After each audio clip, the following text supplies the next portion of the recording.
We are so blessed by the great talent that is in our community, led by Aaron McGowan. Thank you. So, are you ready to activate the archetype of the sage, of the wisdom keeper? I think our world needs sages and wisdom keepers right now, right? So we're calling it in. The sage is the truth seeker. It is the mentor, the advisor, the teacher, the detective, the wise old man, the crone. Some of the images that we have in popular culture for the sage are Yoda from Star Wars, Dumbledore in Harry Potter, Professor McGonagall, Mr. Spock, Jiminy Cricket, Deanna Troi. So I'm sure that you have many more that we can come up with and if there's one that speaks to you in particular, lean into it this month. Lean into that archetype and let it speak to you. So I think the first question is, sages are known for their wisdom, but what is wisdom? Well, a woman named Monica Ardelt has studied adult human development across the lifespan, and her emphasis has been on aging well and dying well. And what she found is that wisdom is actually the strongest predictor of life satisfaction in old age. So it's not about how much money you made or how many cars you have or how much you've achieved in your career, or it's about how much wisdom have you gained in your life. And those people that have gained the most wisdom in their lives are the ones who are the happiest at the end of their lives. Now, wisdom is not something that we are necessarily born with. It is something that we gain. And we know that age doesn't necessarily equal wisdom, right? I mean, it'd be nice if just because we were elders that we were wise, but you can meet a lot of elders that don't have a clue, right? And on the other hand, you can meet a lot of young people who are extremely wise. So it isn't necessarily about age, although a man by the name of Juan Pascal Leon said that there are two characteristics of wise people, or two things that they do. And the first is that they learn from crises. They learn from challenges. They learn from life experiences. And sometimes we can learn those lessons at a very young age and be very wise, and sometimes it takes us a while. So they say that elders are wiser because they've had a lot more experiences in life, so a lot more opportunity to gain wisdom. The second is meditation. So learning from experiences, not just going through them, but really learning from them. And secondly, meditation. Why? Because meditation gives us an opportunity to create space. It creates space between our thoughts. It creates space so we don't jump into something right away, whether it's emotionally, verbally, or with action. It gives us a chance to step back and to think. And I like to lean on the different scriptures as we move into our holiday season. And this year, looking at it as this journey is a pattern. There's a pattern for how we can awaken to the Christ consciousness that dwells within us. And one of the ways that we awaken to the Christ consciousness is through meditation. And the shepherds represent that, right? The shepherds were out in their fields keeping watch over their flock by night, and an angel of the Lord appeared to them, and the glory of the Lord shone around them. I think that the shepherds were mystics. How could they not be? To be surrounded every night under those beautiful stars and in that silence became a place that they were comfortable with. Keeping watch over their flocks by night is us keeping watch over our thoughts, right? And what is meditation? Meditation is simply that.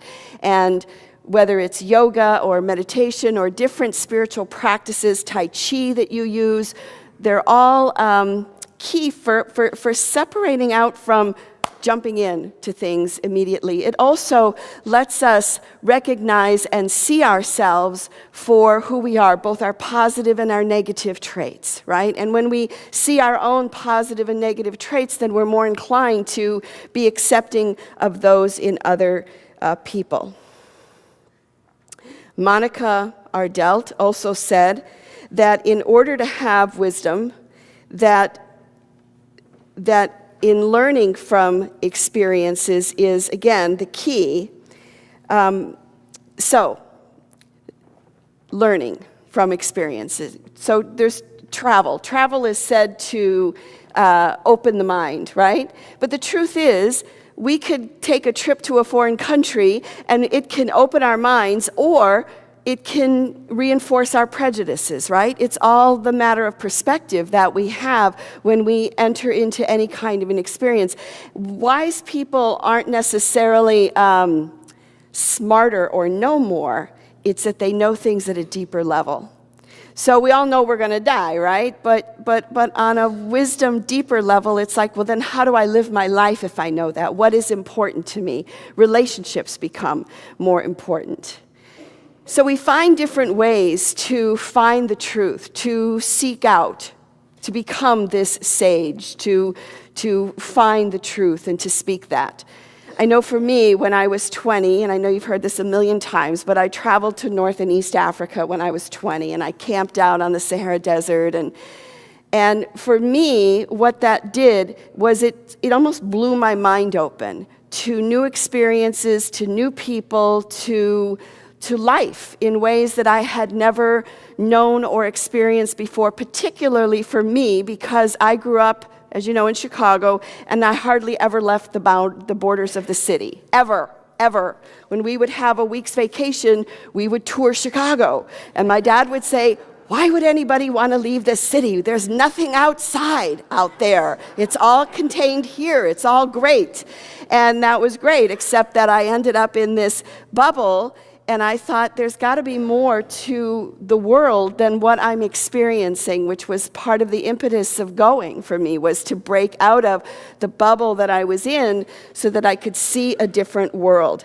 And that trip has affected me, the echoes of that have affected me even today for I'm not alive for eons, but feels like it, decades, okay. So we learn from our experiences. Wise people grow from their challenges. So that's the other thing. So that she says is that we grow from challenges. We grow from traumatic experiences, from negative experience. We can also grow from positive experiences, but negative experience seem to kick us out of our comfort zone, right? So we end up in this different place. And she said, rather than having, not that we get to choose this, but rather than having post-traumatic stress disorder, why not have post-traumatic growth? So and the definition of post-traumatic growth is this. It refers to positive psychological change experienced as a result of adversity and other challenges in order to rise to a higher level of functioning. How many of you have had post-traumatic, what was it? Yes, growth, post-traumatic growth. It's a new word for me. So, and it explains why some people will have traumatic childhoods and some people will grow up and, like be these enlightened beings almost, while someone else will grow up to try to destroy everything that was. And who knows what that path is, but again, it's part of that wisdom. So in looking at the traumatic experiences that we've had in life, can they lead to post-traumatic growth? Can they lead to an inner wisdom? Another characteristic of wise people is that they have a strong support network. Now, whether it's your family, your friends, your spiritual community, your therapist, it's important for each of us to know that we're not alone, and to stand together and to be able to hear your thoughts, right? I mean, there's nothing more empowering to me than to be able to talk something out with a friend who really listens and reflects back, and it's like, oh yeah, now I know what I'm thinking, now I know what I need to do, now I need to know where I need to go. So community, whether it be, again, friends, family, is so important. There are so many issues that are going on in the world today, and I think you know, it's a positive negative of living in a global world that we live in right now, where we get the news just like that. And it's almost like you could pick and choose what is it you're going to give your energy and your life force to. And currently, you know, some of the things that are up in the world is the fire in Oakland over the weekend, where up to maybe 40 people have lost their lives. The tragedy in Colombia, in Brazil, with the soccer team who, you know, lost their lives in a plane crash. I mean, there's so many things. And of course, then there's Standing Rock that we're also looking at. And so when I look at these events, I key into what is the community support for that. And when I, like, particularly looking at Brazil this week, it's like just joining with them. And I don't, you know, you can get you can get laid out by some of this stuff. So I think we need to be coming from that place of Christ consciousness, right? To hold those people in prayer. And we'll do that. So one of the things about Standing Rock right now is community, is that there are thousands of people who have come together, that there's tribes from all the different Native American tribes. I read an article about a young man from Madison, Wisconsin, I believe, and he was a basketball player in college, and he came to kind of like help the kids during the summer to play basketball. And he said one of the things that was so empowering to him, because he said he never felt like he fit in. He felt like he was half white and half Native American, and he didn't fit into either group.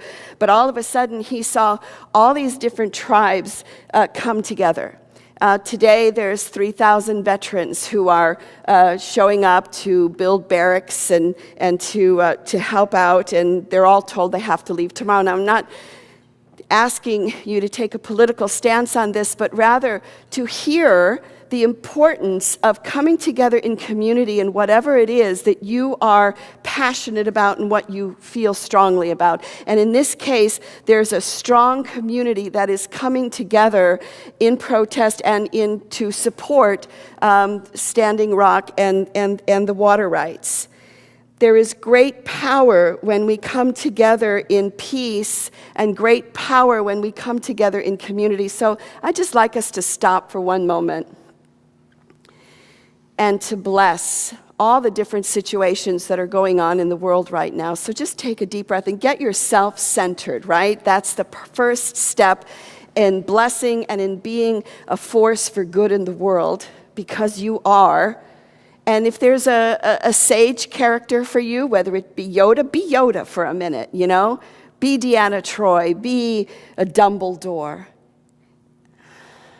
And we hold all the people who were affected in Oakland. We just bless Oakland, California. And we surround their families. The same with Brazil. All those people who are grieving, we hold them in prayer. Send your best wishes. And for the people who are on both sides of Standing Rock, we hold for the highest and best outworking for the positive solution for all who are engaged in this. May peace prevail. And we're grateful, and bring your awareness back when you are ready. Another characteristic of the wise is tolerance and compassion. You may have great knowledge, but without kindness and compassion, it's all just a bunch of noise, right? And Paul said it in 1 Corinthians 13, probably better than anybody else has ever said it, when he said, "If I speak in the tongues of men and angels but have not love, I am a noisy gong or a clanging cymbal. And if I have a prophetic power and understand all mysteries and knowledge, and if I have all faith so as to remove mountains, but I have not love, then I am nothing. If I give away all that I have and I deliver up my body to be burned but have no love, I gain nothing." For love is patient and kind. Love does not envy or boast. It is not arrogant or rude. It does not insist on its own way. It is not irritable or resentful. And it does not rejoice in wrongdoing, but rejoices with the truth. For love bears all things, believes all things, hopes all things, endures all things. Love never ends. And so a key to wisdom is tolerance and compassion. So what happens when somebody insults you? You could get mad, right? And insult right back, look to get one up, or you can stop, feel your feet on the ground, just sort of let the wave go through you, breathe, and then let it go, right? I feel like there's a lot of emotion that's moving through the world right now, and sometimes I feel like, okay, just hold on, just breathe, be grounded, and go on, and bless it. There's a story about Buddha that speaks to this. He's walking down the road, and a man walks up to him, and he says, you know what? You're just a big old fraud. You have no reason to teach. You are stupid, and you don't know anything. I don't even know what you're doing. And the Buddha just looked at him, and he said, well, what do you do when someone tries to give you a gift and you won't take it? He goes, well, then I take it back. And he said, yes, if you become angry with me and I don't get insulted back, then the anger falls back on you. And you are the one who is unhappy, and you have hurt yourself. And if you give love instead and compassion, then you add to the happiness.